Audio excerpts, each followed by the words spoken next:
Hello students, NCERT maths class 10th में आप सभी का स्वागत है। आज हम प्रश्नावली 14.2 के प्रश्न क्रमांक 1 को सॉल्व करेंगे। तो इस प्रश्नावली में मुख्य रूप से हमें बहुलक सीखना है, क्योंकि इन सभी प्रश्नों में हमें बहुलक और माध्य दोनों निकालने के लिए बोला गया है। तो जो माध्य है वो हम लोग 14.1 में भी निकाल रहे थे, तो माध्य तो आप लोग समझ जाएंगे। और साथ ही साथ बहुलक जो है इस प्रश्नावली का मुख्य जो है एक उद्देश्य है सिखाने का। तो बहुलक हम लोग इसका फॉर्मूला क्या होता है, कैसे इसको करते हैं, बहुलक हम मुख्य रूप से सीखेंगे। तो माध्य भी निकालेंगे और बहुलक भी निकालेंगे। तो सबसे पहले हमें ये क्वेश्चन दिया गया है, इसको पढ़ लेते हैं। निम्नलिखित तालिका अस्पताल में एक विशेष वर्ष में भर्ती हुए रोगियों की आयु को दर्शाती है। तो यहाँ पे हमें आयु दी गई है, जैसे कि 5 से 15 है, 15 से 25, 25 से 35, 35 से 45, 45 से 55, 55 से 65, और साथ में रोगियों की संख्या भी दी गई है 6, 11, 21, 23, 14, 5, इस तरीके से। तो उपरोक्त आंकड़ों के बहुलक और माध्य ज्ञात कीजिए। तो सबसे पहले हम माध्य ज्ञात करेंगे, और इसे हम प्रश्नावली 14.1 में भी कर चुके हैं कि माध्य कैसे निकालते हैं। इन सभी में समान अंतर दिया गया है, इसलिए हम पग विचलन विधि का इस्तेमाल कर लेंगे और माध्य निकालेंगे। तो पग विचलन विधि जो कि आप जानते हैं 5 खंड उसमें होते हैं, तो इस तरीके से हमने इसे खींच लिया। अब इसमें हमने पहले खंड में ये आयु जो वर्षों में दी गई थी इसको यहाँ पे नोट किया। रोगियों की संख्या जो यहाँ पे, इसको हम यहाँ पे, अब हम आयु वर्षों में जो हमें दी गई है वो हम लिख लेते हैं। जैसे कि 5 से 15, 15 से 25, इसके बाद 25 से 35, 35 से 45, 45 से 55 और 55 से 65, इस तरीके से हमें दी गई है। इसके बाद हमें रोगियों की संख्या दी गई है 6, 11, 21, 23, 14, 5, तो इस तरीके से हमने इसे लिख लिया। अब हमें मध्य बिंदु x निकालना होता है। पग विचलन विधि का मुख्य रोल होता है मध्य बिंदु निकालना। तो हमने यहाँ पे लिखा मध्य बिंदु x, और ये मध्य बिंदु जो x होता है ये इन दोनों को जोड़ने और उसका आधा करने से आता है। कहने का मतलब ये है, ये जो होता है इसे हम L1 मानते हैं। ये जो वर्ग होता है ये L1 कहलाता है और ये L2 कहलाता है। तो अगर इसका फॉर्मूला बनाना चाहें तो वो भी हम यहाँ पे बना सकते हैं। यहाँ पे हम लिखेंगे L1 प्लस L2 बटे 2, यानी कि दोनों को जोड़ने पर आधा करने पर ये L1 L2 ये सभी L1 है और ये सभी L2 हो जाएंगे किसी पर्टिकुलर मान के लिए। तो 15 और 5 20 हो जाएंगे, 20 का आधा किया तो 10, तो हम यहाँ पे लिख सकते हैं कि ये आया 10। 15 और 25 हमने जोड़ा तो इस तरीके से तो ये आ जाएगा 40, और 40 जो है 40 का आधा कितना होता है 20।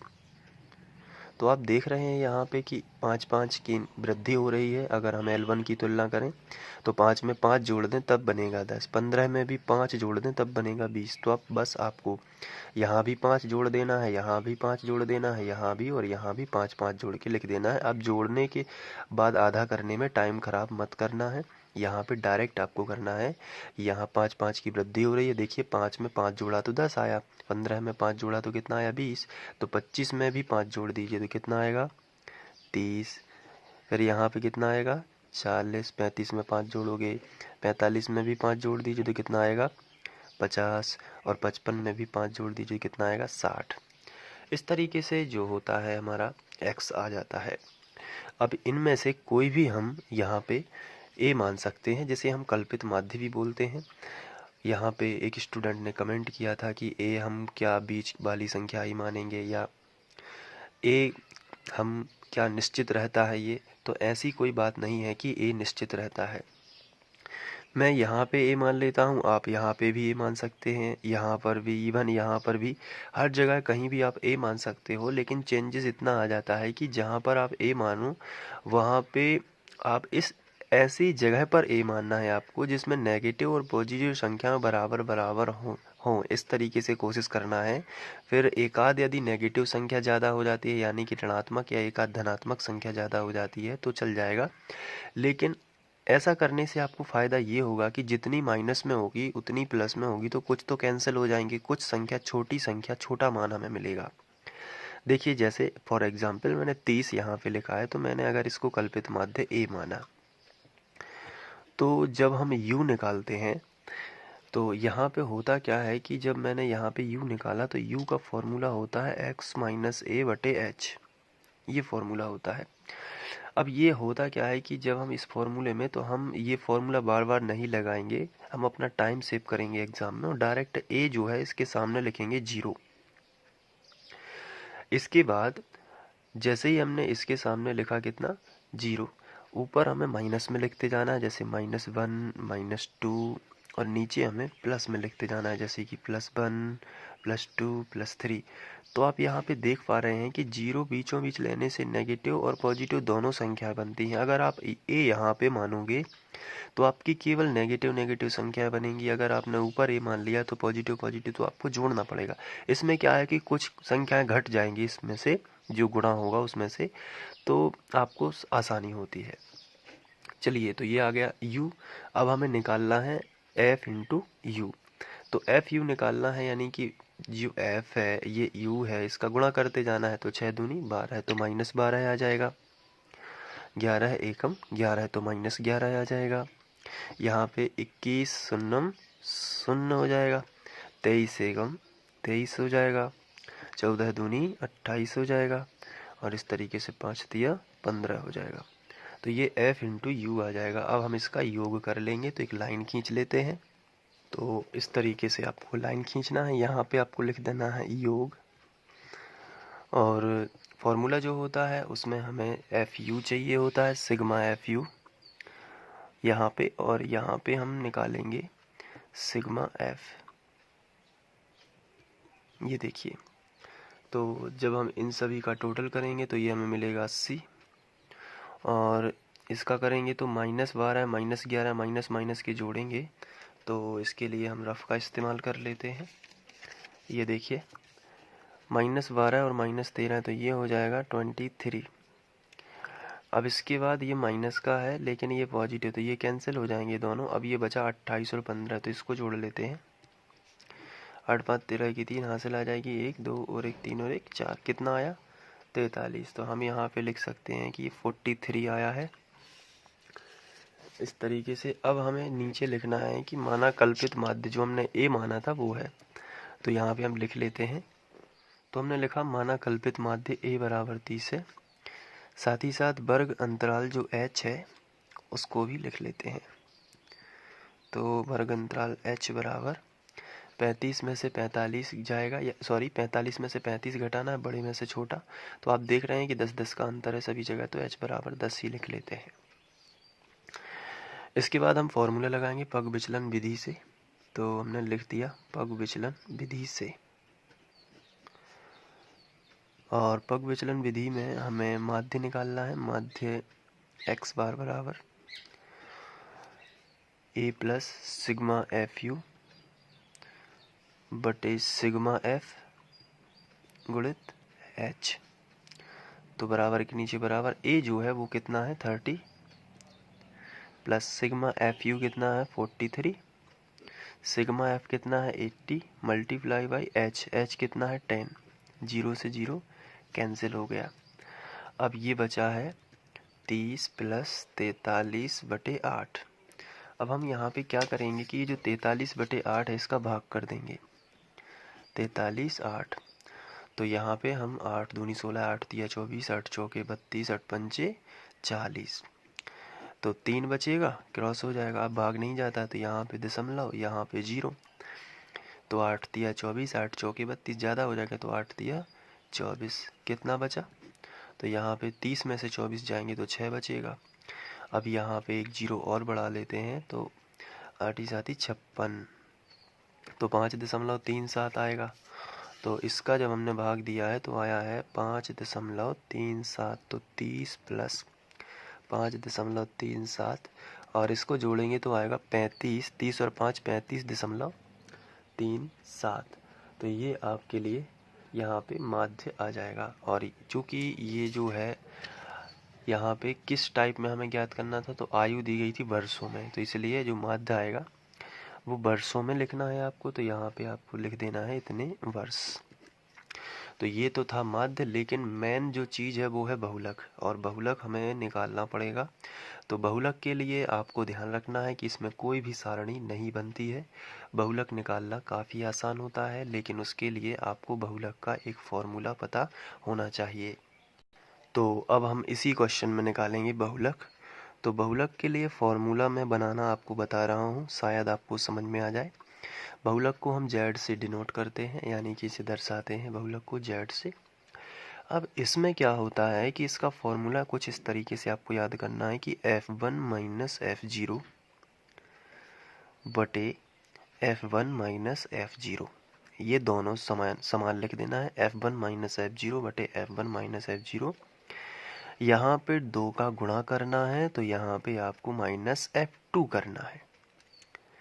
इसके बाद आपको यहाँ शुरू में L1 प्लस करना है और आखिरी में H करना है। तो ये फॉर्मूला आपका बन जाएगा, और ये बहुलक का सूत्र होता है। फिर से देख लेते हैं। बहुलक का यदि आपको सूत्र लिखना है तो आपको क्या करना है, f1 माइनस f0 बटे f1 माइनस f0, इस तरीके से आपने किया। इसके बाद आपको क्या करना है कि यहाँ पे 2 का गुणा, तो यहाँ पे माइनस f2 करना है, और इस तरीके से ब्रैकेट लगा देना है। शुरू में L1 प्लस और यहाँ मल्टीप्लाई H। ये फॉर्मूला लिखने का तरीका है, इससे आप भूलोगे नहीं। तो आप इसी को प्रैक्टिस करिए, जैसा मैं आपको बता रहा हूँ उसी तरीके से आप प्रैक्टिस करेंगे तो ज़रूर आप इस फॉर्मूले को याद कर पाएंगे। तो फॉर्मूला कैसा याद करना है, z बराबर f1 माइनस f0 बटे f1 माइनस f0। इधर 2 का गुणा, इधर माइनस f2 गुणित यहाँ पे L1 प्लस और यहाँ पे गुणित H। ये फॉर्मूला लिखने का तरीका है। तो आई होप आपको ये समझ में आ गया होगा। अब हम बहुलक के लिए देखते हैं। इसी क्वेश्चन को हमने माध्य तो निकाल लिया है, अब हमें बहुलक भी निकालना है। तो बहुलक निकालने के लिए हमें f1, f0, f2 का ज्ञान होना चाहिए। तो सबसे पहले तो हम यहाँ पे लिखेंगे जो सबसे अधिक है, यानी कि अधिकतम बारंबारता। इसको हल कर रहे हैं, अब यहीं से स्टार्ट होगा। तो अधिकतम बारंबारता जो है उसको हम यहाँ पे लिखते हैं। अधिकतम बारंबारता का मतलब होता है जो सबसे ज़्यादा बार आया हो। तो अधिकतम बारंबारता जो है, इसमें नीचे देखना होता है, ये बारंबारता का सेकंड नंबर की जो तालिका होती है ये होती है बारंबारता की। तो सबसे बड़ा अंक है 23। तो अधिकतम बारंबारता जो होती है उसे हम F1 बोलते हैं, और F1 होता है यानी कि यही फर्स्ट आया है। तो ट्रिक बना लीजिए कि फर्स्ट आया है कौन, सबसे बड़ा अंक 23। तो ये अधिकतम बारंबारता है। तो अधिकतम बारंबारता का सामने का कौन सा वर्ग है, 35 से 45। तो आप यहाँ पे लिखोगे तो इसका जो संगत वर्ग है, संगत वर्ग वो कितना है, तो संगत वर्ग है वो है 35 से 45। तो आपने यहाँ पे लिख लिया 35 से 45। अब इसी वर्ग में ये हो जाएगा L1 और ये हो जाएगा L2। तो यहाँ पे आपको लिखना है कि L1 आपका 35 हो जाएगा, तो और L2 कितना हो जाएगा 45।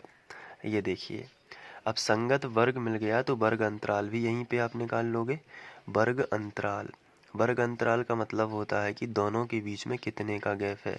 तो वर्ग अंतराल 35 और 45 में 10 का फ़र्क है, तो वर्ग अंतराल को h से दर्शाते हैं, और ये लिख देना है आपको कि इसमें 10 का फ़र्क है।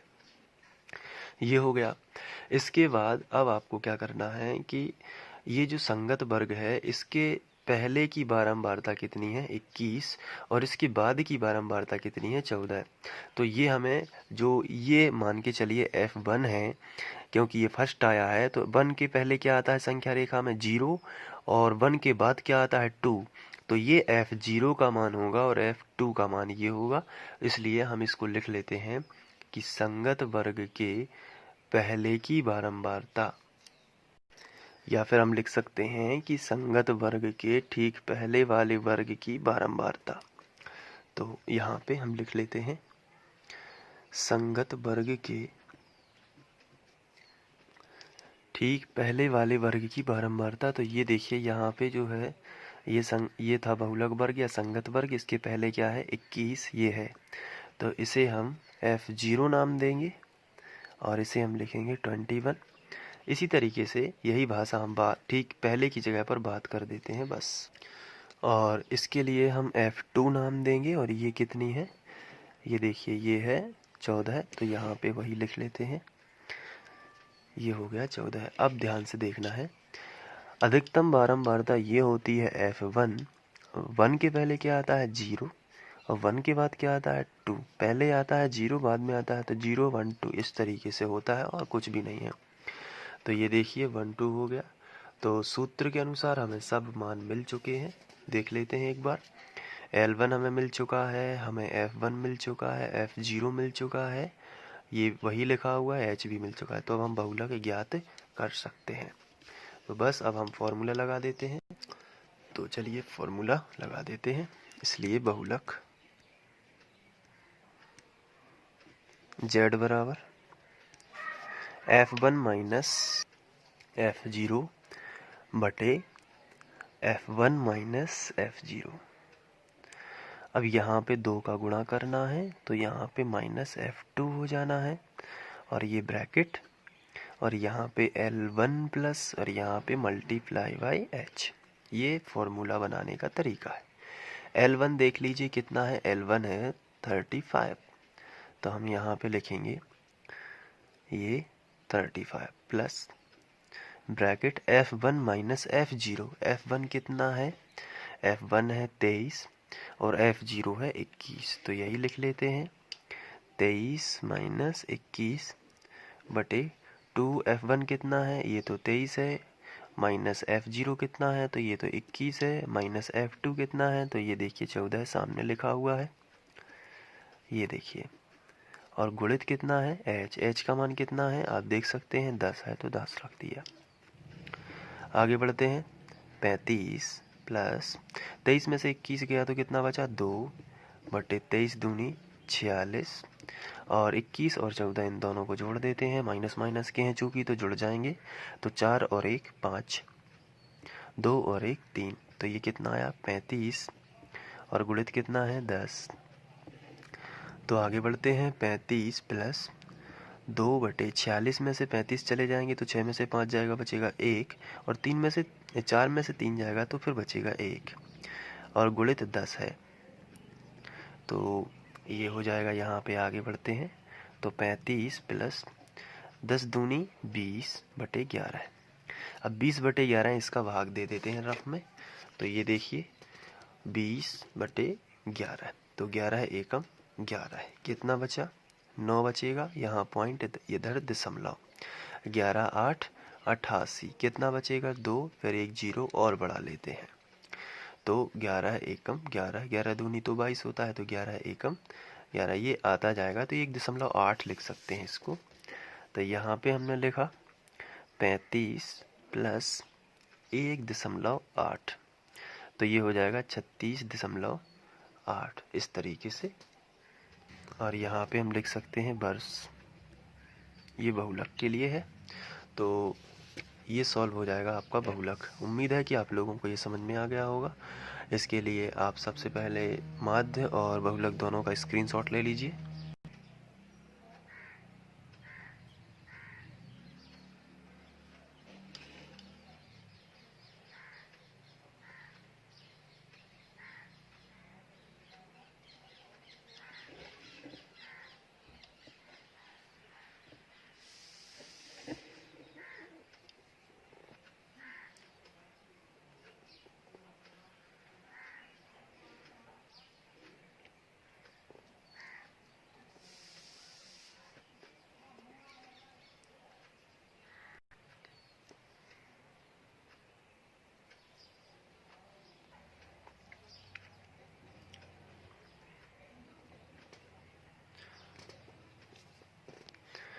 इसी तरीके के वीडियोस देखने के लिए आप फ्री ऑनलाइन कोचिंग की प्लेलिस्ट पर जाकर वहां से क्रमानुसार अध्ययन कर सकते हैं। Thank you.